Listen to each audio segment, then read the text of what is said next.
Okay, पूर्ण नाव सांग मला तुझं. ऋग्वेद लक्ष्मीकांत भुतडा. ऋग्वेद लक्ष्मीकांत भुतडा. कुठे राहतो बेटा तू? मी दांडेकरपूर.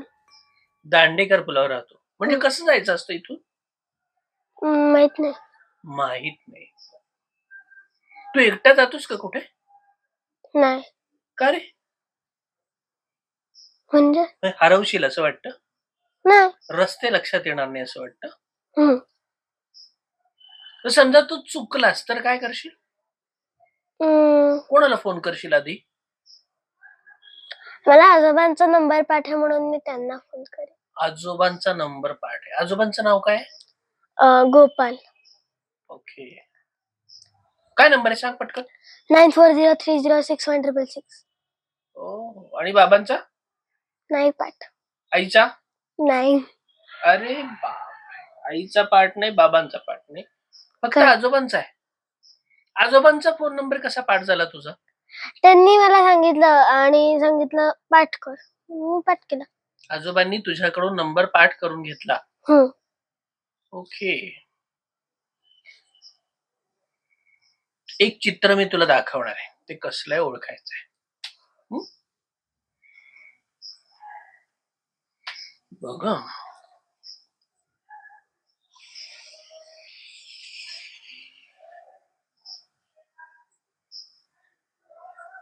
हे काय? काय बरं ओळखतं? काही पण असू शकतं ना. काय काय असू शकतं? लंबगोल आहे. लंबगोल आहे. नक्की? परफेक्ट.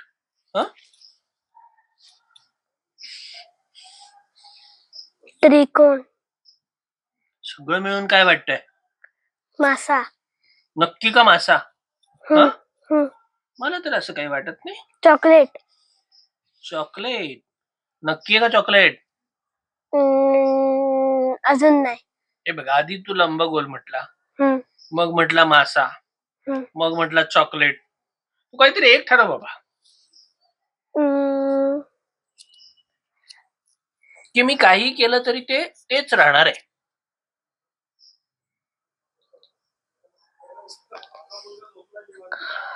फुलपाखरू. फुलपाखरू? नाही. नाही. मग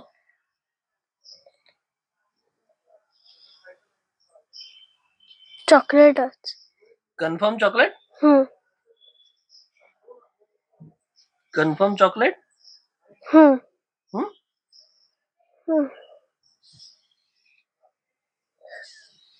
हे काय? हा कुठला प्राणी नाही. हे काय? काय बरं? कान. एवढे मोठे मोठे कान. एवढे मोठे कान.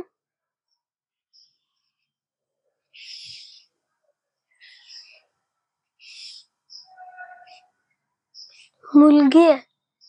कसं काय ओळखलंस? का? कसं काय ओळखलंस तू आता मुलगी असं? चित्रातून. हो, पण हे तर तुला कान वाटत होते आधी. कशावरून वाटलं की ही मुलगी आहे? कारण की तुम्ही दाखवता. मी कुठे दाखवलं? मी तर काहीच बोललो नाही. दाखवलं. आपण कशावरून असं वाटलं तुला की मी ते दाखवलं? यातली कुठली गोष्ट अशी वाटली की त्याच्यामुळे तुला असं वाटलं की ही मुलगी आहे? डोळे अच्छा, डोळ्यांमुळे ती मुलगी वाटली तुला. आणि तोंड असं. अच्छा, मुलाचं आणि मुलीचं तोंड वेगळं असतं? नाही, मग? पण तिला असे लांब केस आहेत ना. अच्छा, लांब केस असले म्हणजे मुलगी असते. जास्त तर मुलींचे लांबच केस असतात आणि मुलांचे बारीक. अच्छा, हे काय मग? कान. कान कशी असतील? हा, वेणी आहे ती असं वाटतंय. हा, जुट्टी बांधी है म्हणजे काय? शी वेणीचे बो बांधलेत तिने.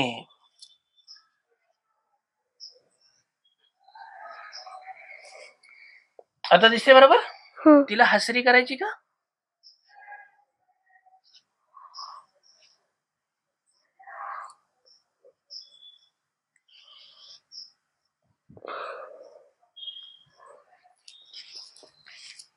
ओके, पण तू तर मला लंबगोल सांगितलं होतस. मग तू मासा सांगितलंस. मग तू चॉकलेट सांगितलं आणि आता म्हणतो मुलगी आहे. काय झाल्यामुळे असे बदल झाले? चित्र बदललं. चित्र बदललं. कशामुळे बदललं चित्र? तुम्ही वेगळे आकार काढले त्याच्यात. बरोबर, मी रेषा वाढवत गेलो आणि आकार बदलत गेला आणि आपल्या मेंदूमध्ये काहीतरी झालं की हे याच्यासारखं दिसतंय, याच्यासारखं दिसतंय, याच्यासारखं दिसतंय. असंच झालं का नाही? ओके, ही चित्रातली गंमत बाबाला काढून दाखवशील नंतर? हम्म. बाबाला आधी असा लंबगोल काढायचा, मग काय काढायचं? मग एका बाजूला त्रिकोण. मग बाबाला विचारायचं आता काय दिसतंय? मग बाबा काय म्हणेल? मासा. मासा. मग दुसऱ्या बाजूला पण त्रिकोण काढायचा. मग बाबा काय म्हणेल? अरे हे तर चॉकलेट आहे. मग मध्ये एक अर्धगोल, मध्ये एक अर्धगोल काढायचा. म्हणजे असा. मग परफेक्ट बाबा म्हणेल की अरे ही चॉकलेटच आहे. मग एक गोल काढायचा इकडे, एक गोल काढायचा. बाबा म्हणेल 100% चॉकलेट आहे. मग बाबा म्हणायचं नाही चॉकलेट नाही. मग असे वरती वेणीचे केस काढले की, डोळे काढले की, टिकली दिली की झाली मुलगी. मग बाबाला म्हणायचं तोंड पण राहील. बरोबर, म्हणजे रेषांच्या माध्यमातून आपल्याला खेळता येतं. बरोबर का नाही? ओके, असं खेळून दाखवशील घरी? ओके, आता मला सांग तुझ्या घरी कोण कोण असतं? माझी ताई, आई, बाबा आणि मी. तुझी ताई ती लहान आहे तुझ्यापेक्षा का मोठी आहे? मोठी आहे. मग तिचं तुला ऐकावं लागतं का तुझं ती ऐकते? तिचं मला ऐकायला लागतं. काय ऐकावं लागतं? जे ती म्हणेल. का? ती म्हणते मी मोठी आहे म्हणून माझं सगळं असं म्हणते? काय काय ऐकावं लागतं तुला? मला पाणी आणून दे. आणि मी म्हंटल की घे मी म्हंटल तिला की पाणी देतेस का? ती म्हणते घे स्वतः, मी नाही देणार. असं म्हणते? काय तुझ्या ताईचं नाव? स्वरा. अच्छा, कितवीला आहे ती? 9वीत गेली. अरे बापरे, आणि तू कितवीत गेलास? 2रीत. अरे, म्हणजे किती वर्षाचं अंतर आहे तुमच्या? 6. 6 वर्षाचं अंतर आहे. 2रीत आहेस ना तू? पुढे आपण 9वी पर्यंत मोजूया. 3री, 4थी, 5वी, 6वी, 7वी, 8वी, 9वी. 7 वर्षाचं. पण माझा वर्ग नाही मोजला, तिचा वर्ग का मोजला? मग तू तुझा वर्ग मोजून केला होतास का? नाही, मी दोघांचाही वर्ग नाही मोजले. मग दोघांची नको मोजूया. 3री, 4थी, 5वी, 6वी, 7वी, 8वी, 9वी नाही ना मोजायची. 9वी नाही मोजायची? नाही. मग समजा आपण 2री मोजली तर? पण कशाला आमच्या दोघांचा वर्ग मोजायचे? आम्ही त्याच्यात आहोत ना. म्हणून अंतर मोजण्यासाठी आपण कुठल्या वर्गात आहोत ते मोजायचंच नाही. तुझं पण नाही मोजायचं, तिचं पण नाही मोजायचं. नाही. असं गणित तू केलं म्हणून 6 उत्तर आलं. ओके, वजाबाकी कशी करता बेटा? मोठ्या अंकातनं छोटा अंक काढायचा. मोठ्या अंकातनं छोटा अंक काढायचा. हम्म. मग 9तून 2 गेले तर किती उरतात? अं, 7. 7 उरतात. मग वजाबाकी अशीच करतो ना आपण. मग 6 उत्तर कसं आलं?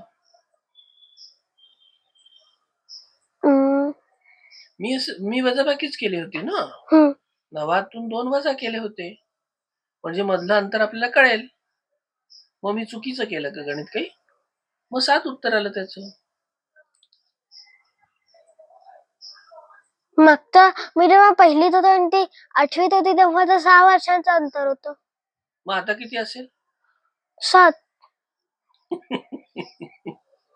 बर, मला सांग, घरामधले एकूण किती लोक सांगितलीस तुम्हाला? 4. 4. तू, हम्म. तुझी ताई, हम्म. स्वराताई, हम्म. आई आणि बाबा. मग असं ठरलेलं आहे का की मोठ्यांचं ऐकायचं? नाही. मग फक्त तुझ्या बाबतीतच तसा नियम आहे? हम्म. मग नाही तू तर ती- निषेध वगैरे नाही केलास का? ते काय असतं? हा, काय असतो बरं निषेध? निषेध म्हणजे मला हा जो काही न्याय केलेला आहे माझ्या बाबतीमध्ये हम्म. किंवा माझ्या बाबतीतला जो रूल लावला आहे, नियम लावला आहे, तो मला मान्य नाही असं वारंवार सांगणं. मी तिला सांगतो की असं का करतेस तू, माझं का नाही ऐकत. मग काय उत्तर देते ती? ती म्हणते तू कर नाही तर मी आई बाबांना सांगेन. अच्छा, म्हणजे ती आई बाबांची धमकी देते तुला. हम्म. धमकी म्हणजे काय रे बेटा? सांगता नाही येणार पण माहितीये. सांग बरं, माहिती जे आहे ते सांग. की दुसऱ्याला असं सांगायचं तू हे नाही केलंस तर मी हे करून टाक. अच्छा, धाक दाखवणे. बरोबर. तू दिलीस का धमकी कोणाला कधी? कधी कधी. कोणाला दिली? आठवत नाहीये, खूप दिवस झाले दिली नाही. खूप दिवस झाले धमकी दिलेली नाही. मजा येते का धमकी द्यायला? ताईला तर खूप मजा येत असेल. बरं, मग समजा ताईने आई बाबांकडे सांगितलं की हा मला पाणी आणून देत नाही, तर आई बाबा काय भूमिका घेतात? भूमिका घेतात म्हणजे काय करतात? काय करतात, काय वागतात? ते म्हणतात तू हिला पाणी दिलंस नाहीस ना, आता तुला. समजा मी ऋग्वेद आहे आणि तू बाबा आहेस का आई आहे? आई. आई आहे. हा, रागव मला. तू स्वराला पाणी दिलंस नाहीस म्हणून आता प्रत्येक वेळेस मीच का पाणी द्यायचं? आणखी तू तिच्यासोबत असतोस. हो, पण मग ती मला पाणी नाही देत ना. ती मोठी आहे, तिचं ऐकायचं. मोठ्यांचं ऐकायचं असतं. हो. का? मला नाही. पण मग तुला माहित नाही तरी तू ऐकतोस ना. कारण की त्यांना माहिती असतात जास्त गोष्टी. छोट्या पाणी द्यायचं, पाणी मागायचं माहिती असतं, लहानांकडून पाणी घ्यायचं आणि लहानांना पाणी द्यायचं नाही. पण असं कधी झालंय का की तू आजारी आहेस, तुला लागलाय काहीतरी आणि मग ताईने तुला पाणी आणून दिलं आहे? एकदाच एखाद 2 वेळा झालं असेल. अच्छा, तू मोजलं पण आहेस बेटा. मग बऱ्याचदा दिलंय. पण मग तुला राग येतो का त्याचा? हो. मग राग आल्यावर काय करतोस तू? मी आईला सांगतो नाही तर सोडून देतो. सोडून देणं काय असतं? तो विषय विसरून टाक. तो विषय यातला विषय काय आहे? किती पाणी देत नाही. ती पाणी देत नाही. पण तू का पाणी मागतो तिच्याकडे? आणखी मला मी झोपेत असेल तर मला उठायचं नसतं. तू झोपेत असेल तर तुला उठायचं नसतं. ओके. आणि मला पाणी हवं असतं. तू झोपेत असताना सुद्धा तुला उठायचं नसतं आणि तुला झोपेत सुद्धा पाणी हवं असतं आणि ते दुसऱ्याने आणून द्यायचं असतं. असं लॉजिक आहे. होय. हा, मग तू काय सांगतोस तिला? पाणी आणून देतेस का प्लीज? तू प्लीज म्हणतो तरी पण आणून देत नाही. मला ताप होता तेव्हा पण नाही दिलं. ताप होता तुला? किती ताप होता? खूप. खूप ताप होता. आणि तेव्हा मी घरी नव्हतो. ताप कशात मोजतात बेटा? थर्मामीटर. थर्मामीटर मध्ये? कसा असतो थर्मामीटर? डिजिटल का काचेचा होता? डिजिटल म्हणजे ते असं बटन दाबलं की त्याच्यावर अंक येतात बरोबर, तसा होता. हो, पांढऱ्या रंगाचा. पांढऱ्या रंगाचा होता. मग किती होता ताप त्याच्यावरती? 99 नाही तर 100. 99 नाहीतर 100. तरी फार होता रे, म्हणजे 99-100 म्हणजे खूपच होता. मग काय काय होत होतं तुला तापात? 2दा उलटी झाली. 2दा उलटी झाली? आणि म्हणजे तापात 2दा उलटी होते? नाही, असं नियम नाहीये, पण मला तेव्हा झाली. अच्छा, तापाचे पण नियम आहेत का बेटा? नाही, मग तसा नियम नाहीये असं म्हटलं. तसा नियम नाही, तापात उलटी होतेच असं नाही. अच्छा, हे नियम म्हणजे काय रे?